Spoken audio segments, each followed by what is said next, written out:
rise at 6:59 in the morning. Joby Houghtaling is here, and appreciate you hanging out in Albuquerque this past weekend and getting ready to cover the Bulldogs. They won 2 out of 3 games on the weekend at a bunch of really tough 4A teams and a pretty scrappy 3A team in West Las Vegas. Yeah, they were. West Las Vegas was scrappy. That'd be a good way to describe them.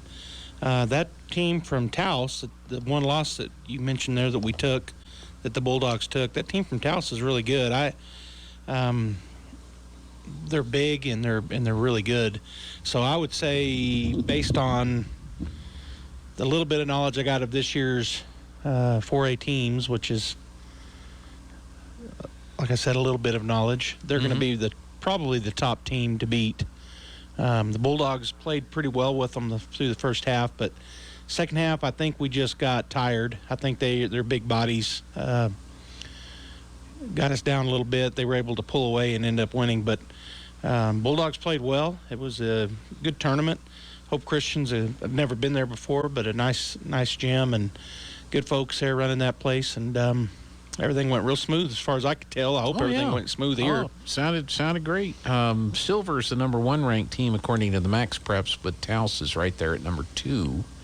Yeah. Silver's 17-2, Taos is 14-4, so they have been beaten. Yeah, they've been beaten, and I looked at their schedule. I just can't remember off the top of my head who beat them, but I think they've played in another tournament or something and lost some games. But I don't know about Silver. That is the one thing that I haven't seen anything on Silver this year, and so they obviously must be pretty good. But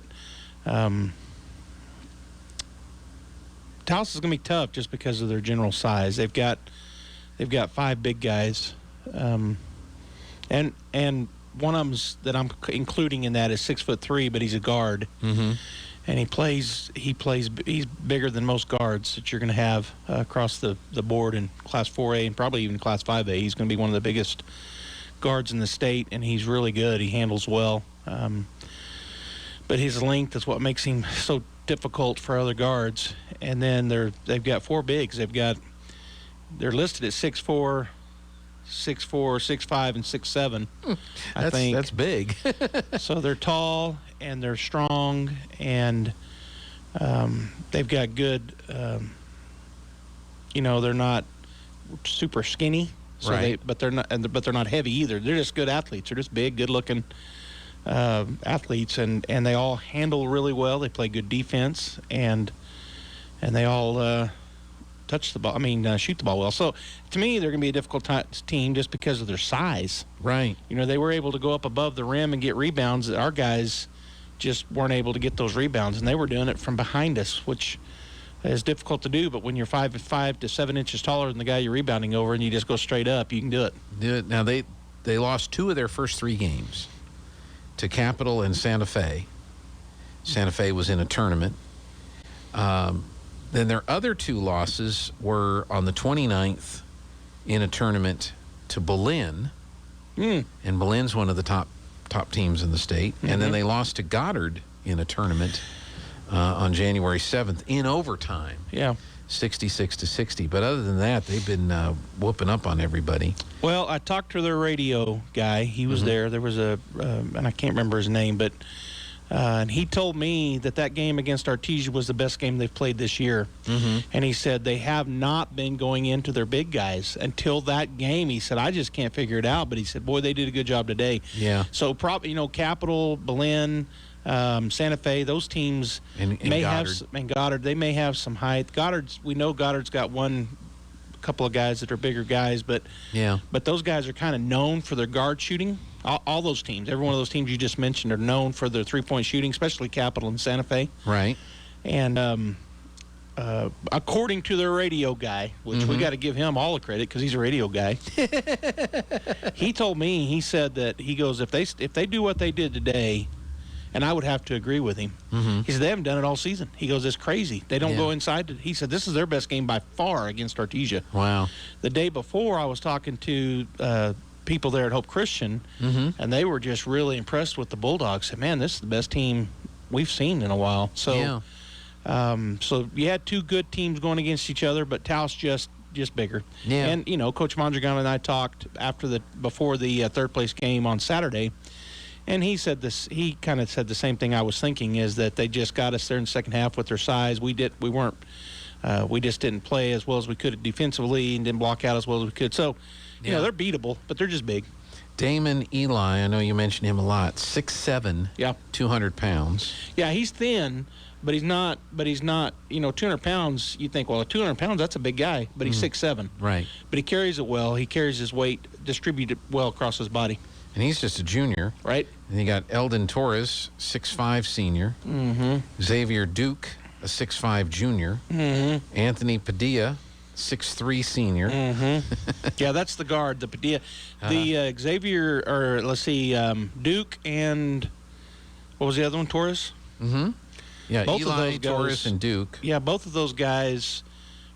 Torres probably weighed like 250, but again, not fat. Just he's 6'5". He distributed very well, but a big, strong body. And then Duke was probably 230 or 240, same thing.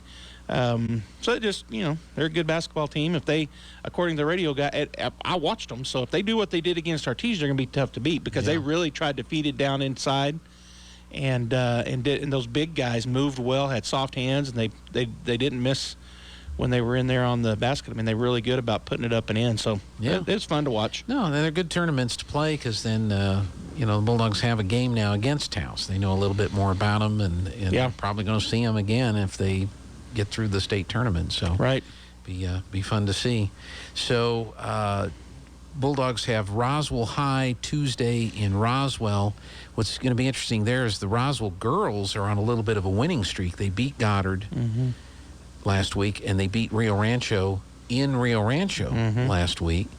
And the Roswell boys lost, I think, both their games they played last week. So the Roswell boys are kind of struggling a little bit. Roswell girls on the uptick. So that'll be tomorrow night at the Coyote Den.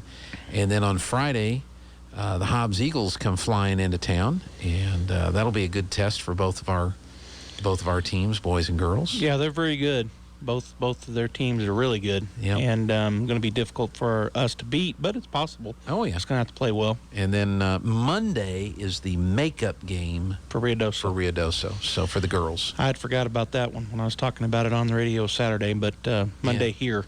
Monday here, not today Monday, but a week from today Monday is the makeup game, and then, of course, a week from Friday the district starts. So it'll be fun to see. What was the when you go to the tournament like this? I know you went to Pewaukee Valley and Los Alamos the weekend before. Last week you were at Hope Christian, and I told you there was Hope Christian got fined $5,000 for face mask issues. And it came on that day because of that tournament? Well, the comment came on that day. I don't know if it was from earlier stuff. I didn't have the full story on that. Without getting into the political aspect of it, what is the attitude when you go into northern, like you go to Pewaukee or Los Alamos, or you go in there into Albuquerque to Hope Christian? What the most people everywhere you go are wearing masks. So I guess their attitude is they think that they're doing something by that. Right. And when I was in Pewaukee and Los Alamos last Friday and Saturday, the people in general were much more put a mask on, right. if you didn't have one on. Right. I don't think I shared this story, but we were coming back Saturday, and we stopped there because there's a lot of little there's Espanola, there's Santa Fe, and Santa Fe's not little, but you got all Pewaukee Valley, Los Alamos are kind of all grouped right there in those mountains, Yeah.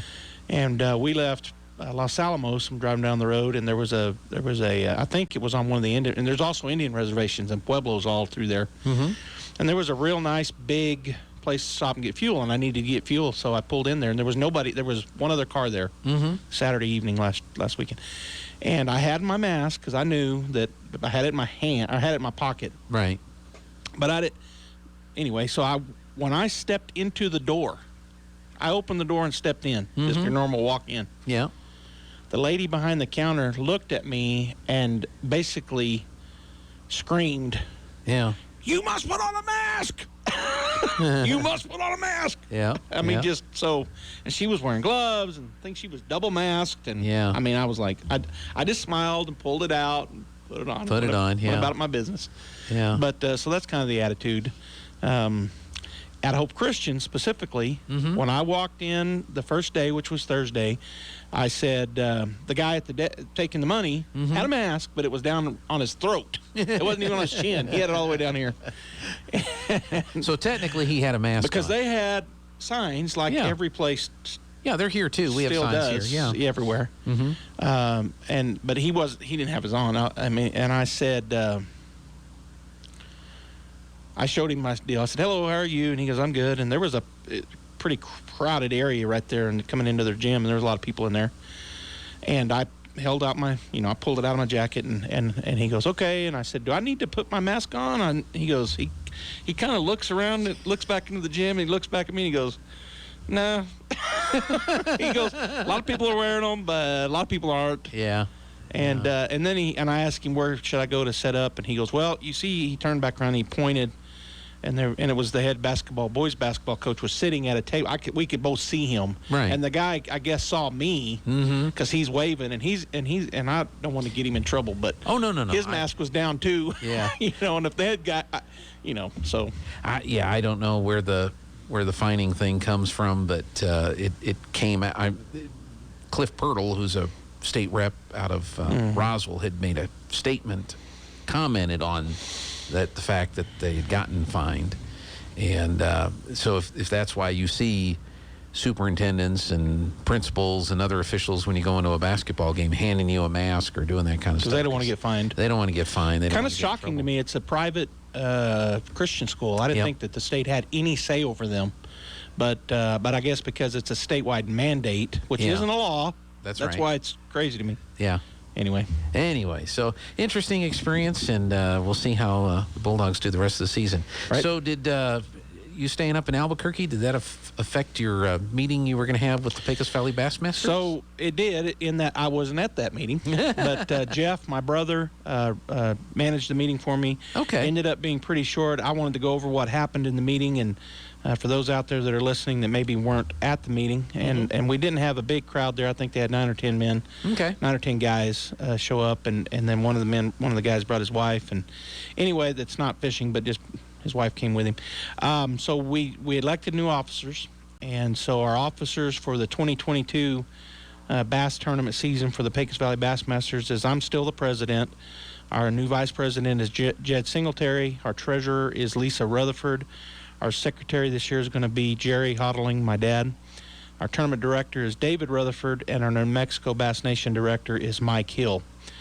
We also, so that's our new officers, and I'm excited about that. Last year, I've been, over the last couple of years with what's been going on with COVID, 2020, and then last year, 2021, we never had any meetings. I think we had one meeting, and it was via Zoom call over the last couple of years, and I was the tournament director and the president, but I was kind of acting as the treasurer too, just because they kind of go hand in hand. But so I'm excited. David and Lisa they're husband and wife, and they both fish. And Lisa's going to be the treasurer, and David the tournament director, which is good. Helps me. I don't have to do. I'm going to help them still, but I won't have to do as much. Our schedule was also finalized, and. So we start off March 5th and 6th is going to be our first weekend, our first tournament. So a little later than we normally get started. We're going to go down to Del Rio at Amstead. It's going to be a team format, so a team tournament at Amstead. And then the the schedule in terms of lakes and dates has been approved. The group that was there decided to ask me to send out via text and get everybody that it's a paid members votes, because there was only, like I said, 8 or 9 guys there, 8 or 9 people that voted.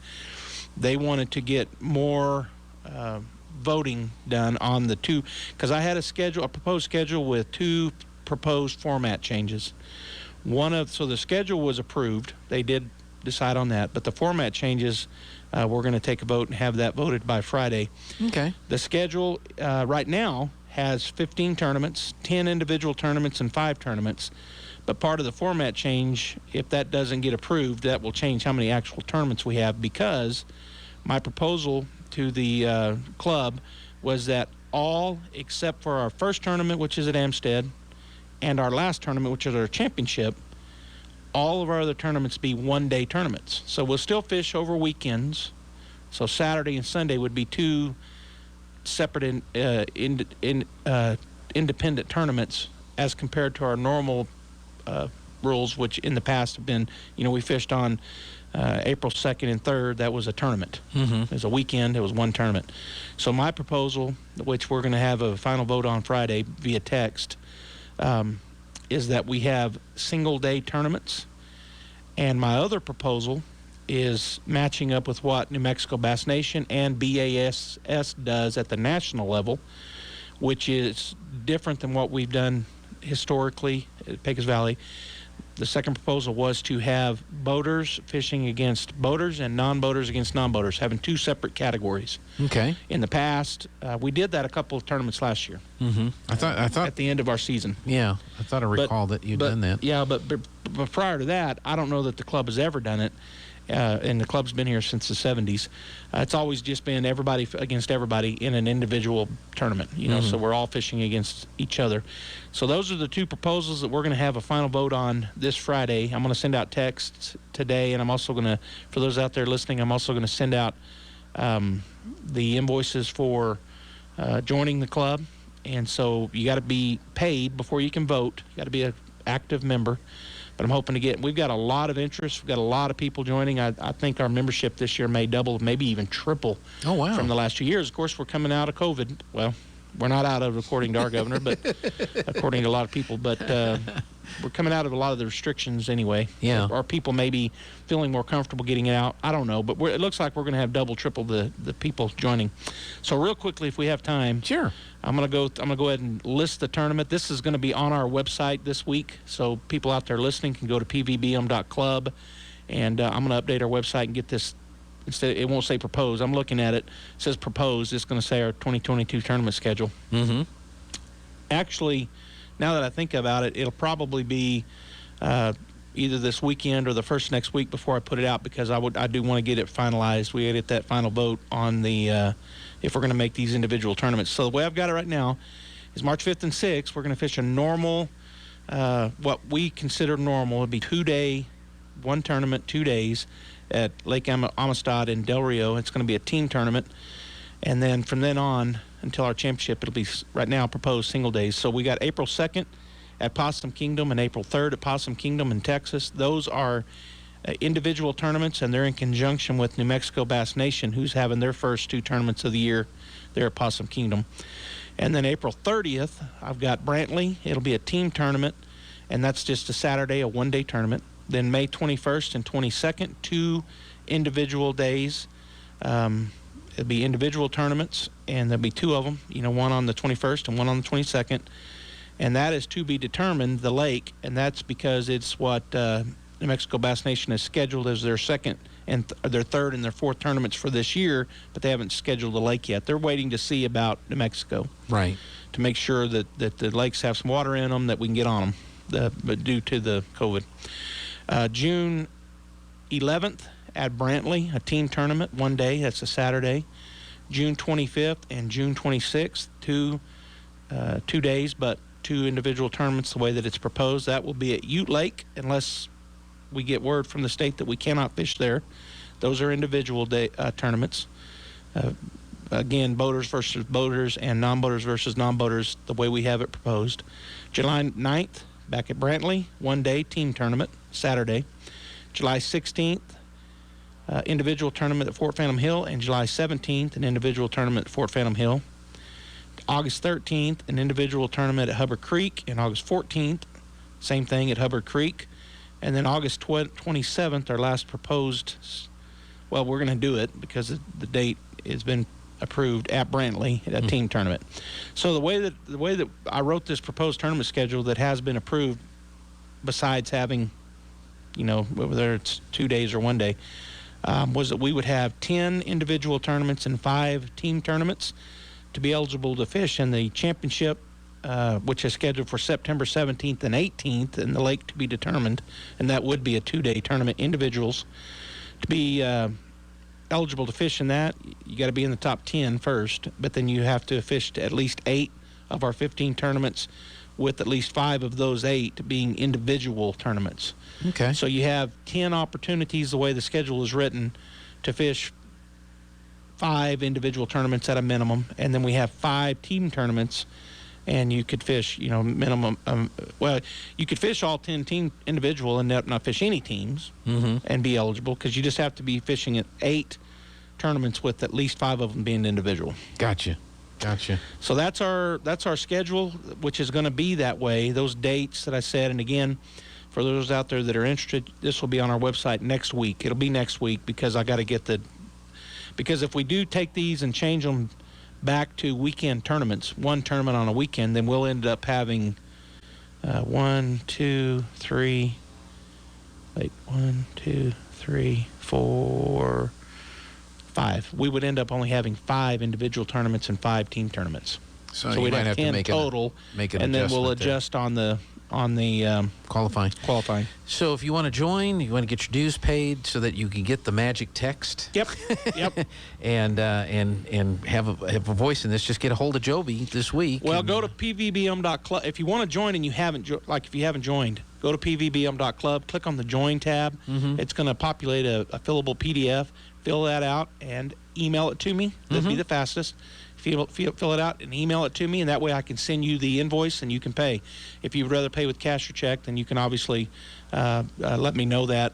My information is on the website as well, my contact information, both phone number and email address. Very good. Joby, thank you very much. Thanks. Thanks to Kithing.